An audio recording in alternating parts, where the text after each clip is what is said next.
जब रसिकों की संगति मिल जाए तो समझ लेना चाहिए हमारा अंतिम जन्म है।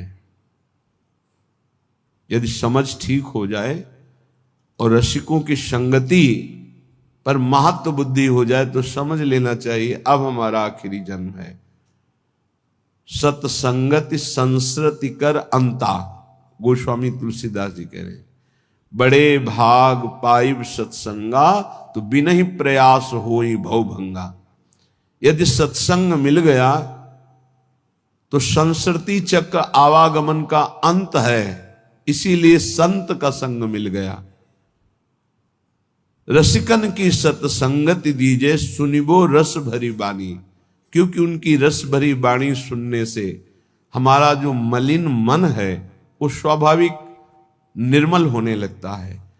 साधना में नवीन उत्साह आने लगता है। जहां हमारी गलती होती वहां हमको चुभते हैं सत्संग के वचन, जलन पैदा करते हैं, बार बार हृदय को जलाते हैं, तो हमारी गलतियां भस्म हो जाती हैं। गलतियों का, अपराध का जो पाप का दंड मिलना था वो सब नष्ट हो जाता है और पुनः गलती होने की संभावना नहीं रह जाती। ऐसा प्रायश्चित होता है सत्संग सुनने से।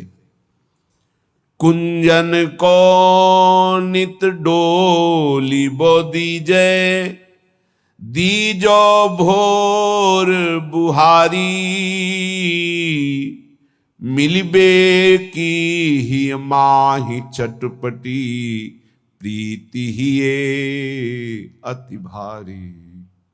प्रियाजू, ऐसी कृपा कर दो कि हमारा देहाभिमान गलित हो जाए। रोज मैं सोहनी लेकर के सार्वजनिक स्थलों पर सोहनी लगाऊं, सार्वजनिक, जहां हमारा सेवा का भाव देह भाव को गलित करता है।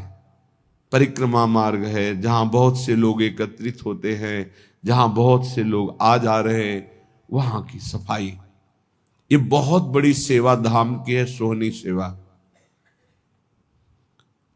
पर वो देहाभिमान ऐसे लाभ को नहीं लेने देता। एक आदमी करोड़ों रुपए का दान करे और एक आदमी जहां से सब लोग निकलते हैं, बैठते हैं, उठते हैं, ऐसी जगह सोहनी लगा दे, तो उसकी समानता नहीं कर सकता सोहनी लगाने वाले की समानता, क्योंकि उसके अंदर कहीं ना कहीं रहेगा कि मैं 1 करोड़ दान किया। लेकिन जो सोहनी लगा रहा है उसको रोना आएगा, दैन्यता आएगी, रज उड़ेगी, उसके शरीर में लगेगी, सारे पाप नष्ट होंगे। ये रज ब्रह्मेश्वर आदि शुद्ध रूह पदारविंद की है, प्रियाजू की रज है, चरण रज। ये आपके हृदय को प्रेम प्रकाशित करने में बिल्कुल निर्मल कर देगी, योग्य बना देगी। अगर धाम आए हो तो कहीं भी 4 हाथ सोहनी जरूर लगा दो, तुम्हारा सौभाग्य होगा। यहां गंदगी मत फैलाओ, ये प्रियाजू का महल है, यहां जो भूल चूक से गंदगी फैला देते हैं उसको साफ कर दो, बड़ी कृपा होगी आपके ऊपर, बड़ी कृपा होगी यदि ऐसा आप करेंगे। पर वो देहाभिमान नहीं करने देता, धूल लग जाएगी। जो तुम्हारे कर्मों की धूल चटाने के लिए तैयार है, उसको मिटाने के लिए ये ब्रज धूल है। जैसी भट्ट धूल धूसर तन ये आशा और धार। बड़े वो महान भाग्यशाली हैं जिन्होंने ब्रजरज के द्वारा समस्त कर्म बंधनों को छिन्न भिन्न कर दिया है। ये जल्दी समझ में नहीं आएगा। ब्रजरज लगाने की हिम्मत नहीं पड़ेगी पापात्मा को। देखते हैं कि अगर ऐसे हुआ भी तो ऐसे ब्रजरज लेकर ऐसे लौटने की, लगाने की, ये बहुत महापुरुषों के गूढ़ वचन हैं। रज का जरूर सेवन कीजिए, बहुत प्रार्थना, ये अमूल्य। समस्त ब्रह्मांडों में कहीं भी ब्रजरज की समानता करने वाली, कहीं की रज की महिमा नहीं कही गई, ब्रजरज की महिमा वर्णन की गई। स्वयं श्री भगवान 1 वर्ष तक शास्त्रों वचनों का रूप धारण करके संपूर्ण ब्रज 84 कोष की रज का स्वाद लिया। जब ब्रह्मा जी ने अपहरण किया तब भगवान ही स्वयं बछड़े बने। ये रज बहुत अपार करुणामयी है। सोहनी लगाने से स्वाभाविक ही रज का अभिषेक हो जाता है। और प्रिया जो देखती कि मेरे महल की टहल कर रहा है, बहुत कृपा होगी। संपूर्ण वृंदावन, संपूर्ण ब्रज हमारे प्रभु का निज घर है, निज घर है। कहीं भी सोहनी लगा रहे हो तो प्रभु के घर में लगा रहे हो। अम्बरीश जी और दुर्वासा जी, अगर साधना में देखा जाए तो दुर्वासा की समानता कदापि त्रिभुवन में कोई बिरला ही कर सकता है। अम्बरीश जी की तो बात ही जाने दो। अगर साधन पक्ष में देखो तो दुर्वासा जी, और समर्पण पक्ष में देखो तो अम्बरीश जी। अपने हाथ से सोहनी लगाते हैं, अपने हाथ से पोछा लगाते हैं, चक्रवर्ती सम्राट होते हुए भी। तो सुदर्शन चक्र उनकी रक्षा में है और उनको पता भी नहीं है। दुर्वासा जी दूर्वा रस पान करते हैं, केवल वलकल की लंगोटी लगाते हैं, 60-60 हजार वर्ष की समाधि धारण करते हैं। कोई साधारण महात्मा नहीं, लेकिन कहीं ना कहीं साधन पक्ष का बल है।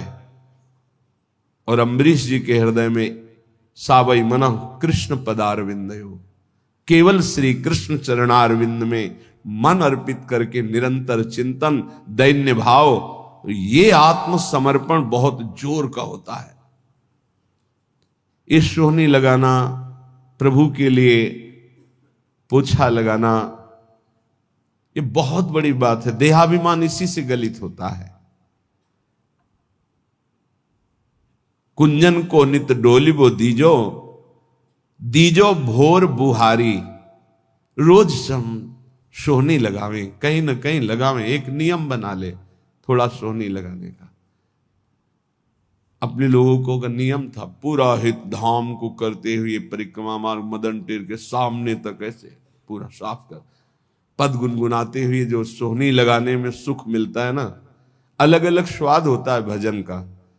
जैसे एक ही खोए को बहुत प्रकार से हम स्वाद लेते हैं, कुछ पेड़ा बना के, कुछ लड्डू बना के, कुछ उसी खोए के विविध प्रकार की मिठाइयां बनती। ऐसे ही भजन का विविध स्वाद है। माला लेकर एकाग्रता पूर्वक जप करना, सत्संग सुनना, सोहनी पोछा लगाना, भगवत सेवा करना, साधु सेवा, ये विविध प्रकार से उसी भगवदानंद का रसास्वादन है। श्री भोरी सखी जी कहती हैं, प्रिया जो ऐसी कृपा करो कि ब्रज में वास मिले, वृंदावन वास मिले, और आपके कुंजों में रोज सोहनी लगाने का सौभाग्य मिले। ये संपूर्ण वृंदावन ब्रज ये कुंज निकुंज है। कोटि प्राण नित बारी बोदी जय, देखत चरण छटारी। वैसे तो मुख्य 5 प्राण हैं और 5 प्राण सहायक है, तो 10 प्राण कहे गए हैं। लेकिन अगर करोड़ों प्राण होते और न्योछावर करते, उस न्योछावर के बदले में श्री जी के गोरे चरणारविंद को एक बार देखने का सौभाग्य मिलता तो सस्ता सौदा है। प्राण दिए यह प्रेम न पइए, क्योंकि श्री जी के चरणों से प्रेम प्रवाहित होता रहता है। सत्प्रेम सिंधु मकरंद रसौग धारा, प्रेम धारा गोरे चरणारविंद से ही प्रवाहित हो रही है, प्रियाजू के चरणों से। लालजू का प्रेम ही प्रियाजू है। इसलिए एक रसिक महान पुरुष ने कहा कि श्री कृष्ण का प्रेम बिना प्रियाजू की कृपा के मिल ही नहीं सकता। उन्होंने विनोद में कहा, श्री कृष्ण के पास तो प्रेम है ही नहीं, वो तो प्रियाजू है। तो एक उपासक ने प्रश्न किया आके हित धाम में कि उन्होंने ऐसे कैसे कह दिया, हमें बड़ी जलन हुई कि श्री कृष्ण के पास प्रेम ही नहीं है। तुमको शब्द बोलिए, आप वही शब्द बोलिए जो वो बोले हो, क्योंकि आप मिलावट कर दोगे तो अर्थ नहीं निकल पाएगा। वो जीव के तो शब्द वो बोले, तुमको देखो उनके शब्दों में झांक के देखो क्या कह रहे। श्री कृष्ण के पास तो प्रेम नहीं, क्योंकि श्री कृष्ण का प्रेम तो मूर्तिमान प्रियाजू के रूप में विराजमान है। तो बिना प्रियाजू के चरणों की आराधना के प्रेम कैसे प्राप्त हो जाएगा? क्योंकि प्रेम रूप तो सांद्रानंद घन प्रेम मूर्ति किशोरी, ललित रंगीली गाइए ताते प्रेम रंग रस पाइए। प्रिया जो कोई और थोड़ी है, लालजू के हृदय का प्रेम जब रूप धारण किया तो लाडली जू के रूप में हुआ। कोटि प्राण नित बारी बो दीजे, देखत चरण छटारी। जैसे जो केवल श्री कृष्ण उपासना में अभी प्रवेश नहीं पाए हैं पर भक्ति करते हैं, वो जब सुनते हैं कि लालजू मोर मुकुट पधराते हैं श्री जी के चरणों में, तो हमने देखा वो चूंकि अभी प्रारंभ है उनकी भक्ति का, तो भगवान ऐसा कैसे कर सकते हैं, भगवान कैसे ऐसा कर सकते हैं। ठीक है, लेकिन प्रियाजू तो लालजू तो भगवान है ना, भगवान ऐसे। यही है तुम्हारी प्रारंभिक दशा जिससे तुम नहीं जान पा रहे। अरे वो सेन नाई के लिए राजा के चरण चापने पहुंच गए, वो अपने भक्त के लिए सारथी बने बैठे हैं, वो अपने भक्त की मल भरी लंगोटी धो रहे हैं, वो प्रियाजू के चरणों में महावर लगावे तो कोई आश्चर्य की बात है। अरे प्रेम समुद्र प्रभु अपने प्रेम का दुलार कर रहे हैं, तुम्हें आश्चर्य लग रहा है। किंचन मात्र किसी भक्त में प्रेम आ जाता है तो मेरे प्रभु हाथ जोड़े उसकी सेवकाई के लिए खड़े रहते हैं। भक्ताधीन मन पूज्यो भक्ता नाम भयंकर। कैसे कैसे समझोगे? थोड़ी सी प्रीति आ जाए तो जहां मेरा भक्त चरण रखो वहां रखूं मैं हाथ, पीछे पीछे मैं फिरूं, कभी न छाणू साथ, फिर वो प्रियाजू के चरणों में माथा रख दे, कौन आश्चर्य की बात है। नंददास प्रभु छवि बिलोकत प्रीति के प्रतिपाल, चापत चरण मोहन लाल। कोटि प्राण नित बारी बो दीजे, देखत चरण छटारी। इतनी आस पुजावहु प्यारी, भोरी बलि बलिहारी। दीजे मोहि ऐसो बास ब्रज माही, जुगल नाम को भजन निरंतर, और कदम बन छाही। दीजो मोहि ऐसो बास ब्रज माही। हे प्यारी जू, ऐसी मेरी आशा है और आप अत्यंत कृपालुता दयालुता की समुद्र हो, मेरी आस पूरी करो। मैं आपके गोरे चरणारविंद को देख पाऊं, आपकी परिचर्या में रहूं, युगल नाम जप करूं और वृंदावन की वीथियों में आपका सुमिरन करते हुए, नेत्रों से आंसू बहाते हुए, रज अभिषिक्त होकर अपना जीवन व्यतीत करूं। श्रीपाद प्रबोधानंद जी महाराज कह रहे हैं, भाई बहुत भोग लिया है, बहुत जन्म भोग लिए हैं, एक बार मेरी प्रार्थना मान लो तो आज तक तुम्हें जो शांति और विश्राम नहीं मिला वो मिल जाएगा। भ्रातर भोगा सुभुक्ता का इहि न भवता नापि संसार मध्य। ए भाई, तुम्हें पता नहीं कि तुमने क्या क्या भोगा है, बहुत कुछ भोग लिया है, सब भोग लिए हैं। कागभूषुंडी जी को भगवत प्रसाद से शास्त्रों जन्म की स्मृति है। शास्त्रों जन्म क्या, शास्त्रों युगों की स्मृति है। कई बार उनके सामने कलयुग आ चुका, कितनी बार चतुर्युगी व्यतीत हो गई। वो कह रहे हैं गरुण जी महाराज से कि सत्य कहता हूं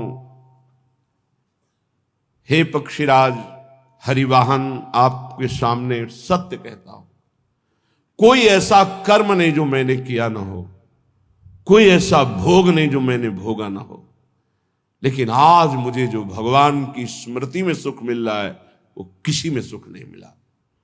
सब कुछ करके देख, वो अनेक जन्मों की स्मृति से सब देख रहे हैं, सकल कर्म करि थके गोसाई, सुखी न भयो आज की। आज जो मैं भगवान श्री राम की पावन चर्चा करता हूं, उनका नाम जप करता हूं, उनके ध्यान में मगन रहता हूं, इससे बड़ा सुख मुझे किसी भी साधन में, किसी भी भोग में, किसी भी कर्म में नहीं मिला है। श्रीपाद कह रहे हैं, भ्रातर भोगा सुभक्ता, खूब भोग भोग लिए, तुम्हें याद नहीं है। जैसे कई बार हमने स्मृति दिलाई कि 9 महीने मां के गर्भ में इसी जन्म में रहे, कुछ याद है? 1% भी याद है तुम्हें? ज्यादा समय नहीं हुआ, कोई 50 वर्ष, कोई 40 वर्ष, कोई 30 वर्ष, 25 वर्ष, ऐसे सब बैठे हो। आप विचार करके देखो कि ज्यादा लंबा समय नहीं गया, इसी जन्म की बात है। कि आपको याद है कि मां के गर्भ में तुमने क्या दुख भोगा? 100 में 1% याद है? नहीं याद है। फिर पीछे जन्म की क्या जानोगे? ना भवता ना पे संसार मध्य, इस जगत में ना तुम कभी सुखी हुए हो ना सुखी हो पाओगे यदि भजन नहीं करोगे। देखो, जब बच्चापन तो सिखाया जाता है खूब बढ़िया पढ़ो लिखो, धन कमाओ, ऐसे योग्य बनो, बढ़िया है। कभी अध्यात्म नहीं सिखाया, कभी नाम जप नहीं सिखाया, कभी ये बैठ के नहीं सिखाया कि बड़ों का आदर कैसे किया जाता है, कभी ये नहीं सिखाया कि मनुष्य जीवन का लक्ष्य क्या है। अब वो पढ़ाई लिखाई में गए, व्यसन सीख गए, व्यभिचार सीख गए, अच्छी नौकरियां पाई, पैसे हैं, और फिर घर में आकर के उन बूढ़े माता पिता को जो चलने लायक नहीं है, दरवाजा बंद करके वैसी दुर्दशा करते, मारते हैं, पूछो मत। जब ये दृश्य देखने को मिलते हैं ना, तब लगता है भगवान कृपा करो इन माता पिता को जो अपने बच्चों को शिक्षा नहीं दे रहे हैं कि धर्म किसे कहते हैं। तुम समझते हो ये धन कमाने लायक बन जाएंगे तो तुम्हें सुखी करेंगे, ऐसे जैसे जानवर को मारते हैं ना क्रूर कर्मा लोग, ऐसे बूढ़ी माता को मारते हैं, पिता को मारते हैं, पूछो मत। तब लगता है ये जानवर पैदा हुए हैं, ये मनुष्य रूप में पशु पैदा हुए हैं। पशु क्या? राक्षस है। माने मातु पिता नहीं देवा, साधुन ते करवावें सेवा, जिनके ये आचरण भवानी, भगवान शंकर कहते निश्चर सम जानो प्राणी। निश्चर कहते राक्षस को, वो राक्षस है। तुम अपने संतानों को राक्षस मत बनाओ। ये जो केवल तुम मात पिता बाल कहीं बुलावे, उधर भरे सोई जतन सिखावे, तुम राक्षस बनाने की चेष्टा कर रहे हो। बहुत सज्जन बेटा एक आया था अभी 2-4 दिन के अंतर्गत एकांतिक में, उसने कहा मेरी मां कहती कि तुम्हारा मोबाइल तोड़ देंगे यदि तुमने सत्संग सुना। मेरा बाप कहता है कि तुमको हमारी कसम है यदि वृंदावन गए। यही बच्चे जब सतमार्ग से विमुख हो जाएंगे और शराब पीकर घर आएंगे, तब तुम्हारी पूजा करेंगे, तब तुम्हें अपनी कसम ध्यान आएगी कि अगर ये वृंदावन जाता, साधु समागम करता, तो आज लातों से न मारता। आज ये मेरी दुर्दशा न कर। चीख रहा है, क्या है?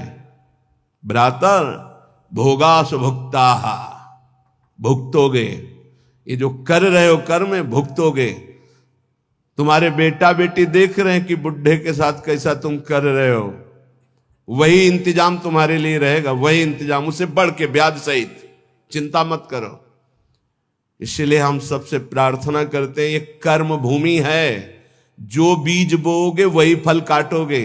आज देखने में लग रहा है कि माता पिता के साथ बड़ा अन्याय हो रहा है, लेकिन सत्य पूछो तो ये उनके कर्म का फल उनको देखने को मिल रहा है। न कभी राम बोले, न कृष्ण बोले, न हरि बोले, पूरा जीवन केवल इसी में लगाया, तो देख परिणाम। जिनके लिए जीवन लगाया वही तेरा जीवन लेने के लिए तत्पर हो रहा है, वो वही तेरा नाश कर रहा है। जिसको तूने सजाया वही तुझे दंड दे रहा है। क्यों? भगवान का विरोधी भाव रखने वाला कभी सुखी नहीं हो सकता। हनुमान जी महाराज रावण को कहते, हाथ जोड़कर विनती करता हूं, राम जी की विमुखता का त्याग कर दे, नहीं शंकर साहस विष्णु अज तो ही सकहि न राख राम कर द्रोही।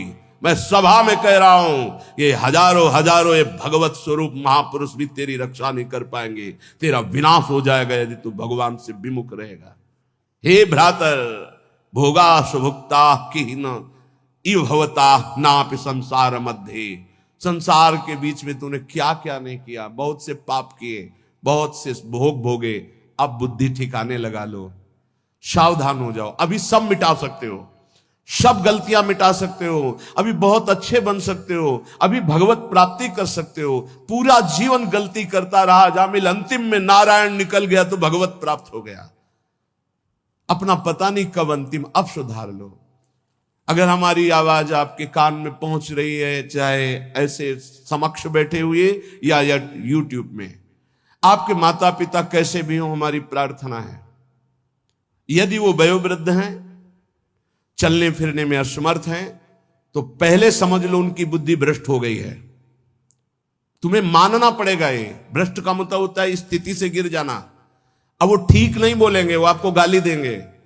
आप घी चुपड़ी रोटी सब्जी दाल सब देंगे, फिर भी वो आपको गाली देंगे।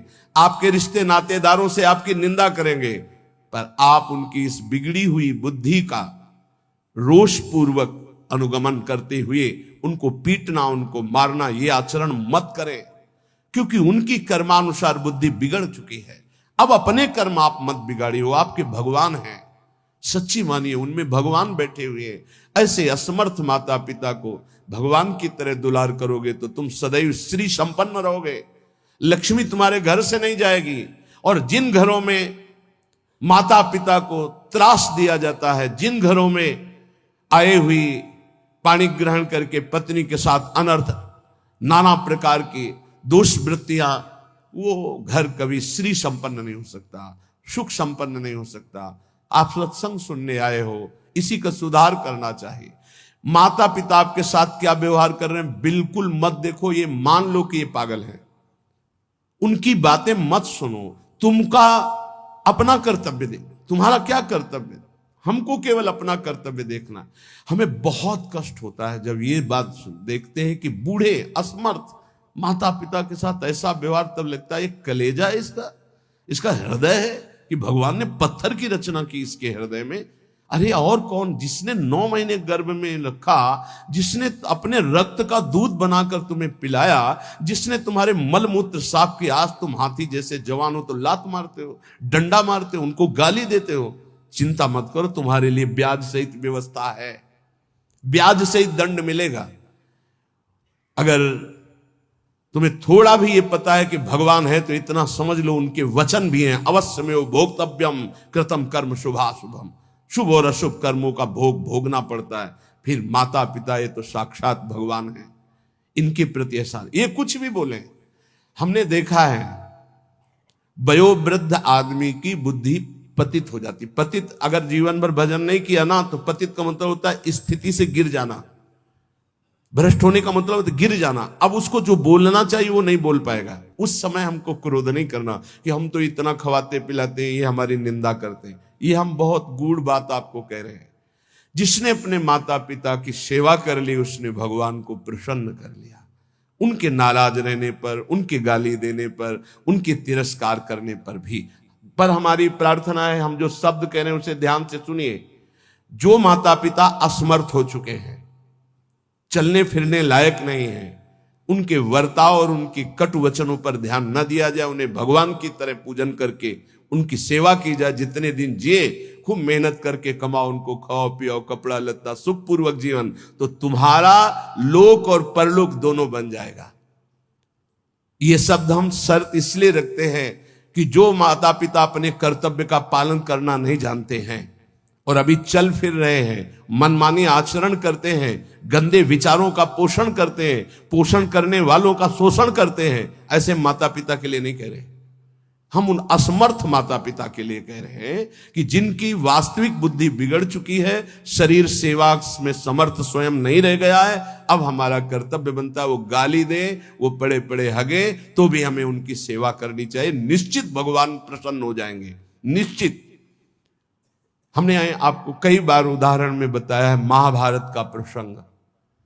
एक महात्मा कश्यप नाम के थे, तो एक वृक्ष के नीचे बैठे ध्यानस्थ थे। जब एक बगुली बीट कर दिया तो ऐसे माथे से गिरा, तो ऐसे देखा और रोष पूर्वक देखा तो भस्म हो गई, आग लग गई और जलकर राख होकर गिर गई। उनको लगा मेरी तपस्या बहुत पावरफुल हो गई। एक घर में गए, भिक्षामदेहि, एक साध्वी भगवत भावपरायण पति को भगवान मानने वाली पतिव्रता देवी निकली, प्रणाम किया। ब्राह्मण कुछ क्षण रुकिए, अभी मैं आपको भोग लाई। जेव ही वो घर गई तो दूसरे दरवाजे से उसके पति आ गए। बिल्कुल ध्यान से सुना, अपने पति को साक्षात भगवान मानना, अपने पति की ही आराधना में तन्मय रहना, ये पातिव्रत बड़ा महान धर्म है। इसी से भगवान शंकर ब्रह्मा और विष्णु को 6-6 महीने के बालक अनसुईया जी ने बना दिया था। लेकिन ये बहुत दुर्लभ बात है जो अपने देह को पावन करके एक पति को समर्पित करके आजीवन वो देवी, ये भारत यति और सतियों का देश है। धर्म की यहां जय जयकार सदैव होती रही, होती रहेगी। हां, थोड़ा कम ज्यादा अंतर पड़ता रहेगा। अब आज क्या धर्म को समझे जो बॉयफ्रेंड गर्लफ्रेंड ये दलित दुराएं दिमाग में बैठ गई है, ये क्या समझेंगे कि धर्म किसे कहते, पातिव्रत धर्म किसे कहते, एक पत्नी व्रत किसे कहते हैं, जिसका पाणी ग्रहण किया, आजीवन निर्वाह किया। अब वो पति सेवा में पति को बैठालना, उनको जल पिलाना, फिर इसके बाद कहा भगवान आपके घर में एक अतिथि भगवान उस दरवाजे पर आए, आदेश हो तो मैं उनका स्वागत करूं, भिक्षा दे दूं। कहा तत्काल जाइए, तत्काल जाइए। वो कुछ फल फूल अन्न आदि लेके गए। आप इतना विलंब क्यों किया? वो तो उस रोष में थे कि हमारा तप बढ़ चुका है, मैंने बगुली के देखा था वो भस्म हो गई। तो उनका भगवान शांत शांत, विलंब का कारण, मैं एक पतिव्रता हूं, मेरे प्रभु मेरे पतिदेव आए, मैं उनको आसन दिया, जल पिलाया, फिर उनकी अनुमति से आपको देने आई हूं। उनका तुमने हमको ऐसा वैसा महात्मा समझ लिया क्या? तो उसने कहा महाराज तुम्हारे उस